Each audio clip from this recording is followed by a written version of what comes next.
नमस्कार बच्चों। मैं मनीषा भारती हिंदी कक्षा में आपका हार्दिक स्वागत करती हूँ। आज मैं पाठ 13 मृदुल जोशी जी की कविता माँ मुझे आने दे के साथ उपस्थित हूँ। यह कविता एक अजन्मी बच्ची का मार्मिक संबोधन है।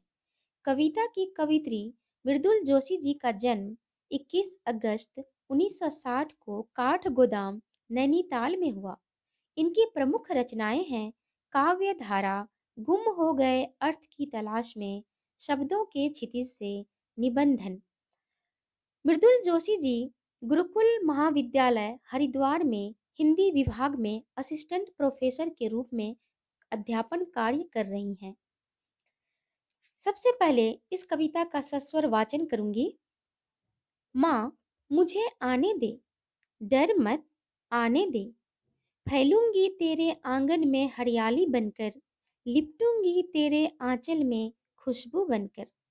मेरी किलक और ठुमकते कदमों में घर का सन्नाटा बिखर जाएगा, जो पसरा है पिता के दम, भाई की उदंडता के कारण सदियों से। पोंछ दूंगी अंधेरा जो तेरे माथे की सिलवटों में सिमटा है, कभी कभी झड़ जाता है ओस की बूंदों सा आंखों की कोरों से। आने तो दे, धुल जाएगा सारा का सारा रुखीला एहसास, अकड़ीला मिजाज जो चिपका है घर की सारी दीवारों, बंद दरवाजों, खिड़कियों में।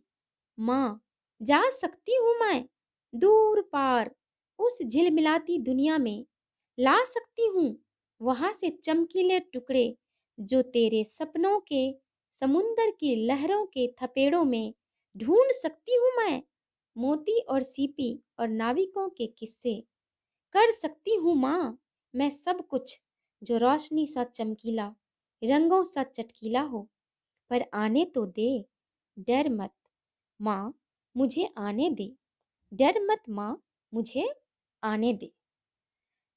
प्रस्तुत कविता में हमारे समाज में लड़का लड़की के अनुपात की जो विषमता बढ़ती जा रही है, जन्म से पूर्व ही गर्भ में लड़कियों को मार देने की साजिश ने सामाजिक व्यवस्था को डगमगा दिया है। आज के समय में भावनात्मक रूप से माता पिता का सहारा बनती लड़कियां अपने अस्तित्व के खिलाफ चल रहे इस अमानवीय कृत्य पर आवाज उठा रही हैं। माँ के गर्भ में अभी अभी आई यह नन्ही बच्ची डरी हुई अपनी माँ से अनुरोध करती है कि माँ मुझे आने दे। बच्ची माँ को आश्वस्त करती हुई कहती है कि माँ तू डर मत, मुझे जन्म दे, मेरे आने से तेरे जीवन में बहार आ जाएगी। मैं तेरे मन रूपी आंगन में आशा और विश्वास बनकर आऊंगी, तेरे आंचल में फूल बनकर महकूंगी और अपनी हंसी से, किलकारी से, नन्हे कदमों से घर को खुशियों से भर दूंगी। पिता के बड़प्पन, गंभीरता और भाई की शैतानियों के कारण घर में तेरे दबे हुए व्यक्तित्व को नए अर्थ दूंगी। तेरी उदासी, डर, व्यथा सबको पोंछ दूंगी, तुझे कभी रोने नहीं दूंगी। डर के कारण सन्नाटे में डूबा घर चहचहाने लगेगा। तेरी कल्पना और आशा को मैं नई उड़ान दूंगी।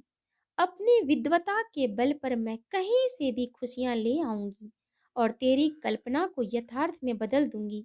माँ मुझे इस दुनिया में आने तो दे, डर मत। बच्चों, इस कविता में अंधेरा दुख का प्रतीक है जो चेहरे पर हरदम छाया रहता है, जो माँ के चेहरे पर हरदम छाया रहता है। जब वह दुख घना हो जाता है तो आंसू बनकर बहने लगता है। उन्हीं आंसुओं को कवित्री ओस की बूंदों सा कह रही है। और समुद्र गहराई का प्रतीक है और आसमान विस्तार का। माँ की आंखों में गहन पीड़ा है और आंसुओं का समुद्र सा है। वह नन्ही अजन्मी बच्ची अपनी माँ को आश्वस्त करती है कि मुझे मेरे जन्म के बाद मुझे जन्म तो दे, मैं तुम्हारे सारे भय, आशंका और व्यथा को दूर कर दूंगी। धन्यवाद।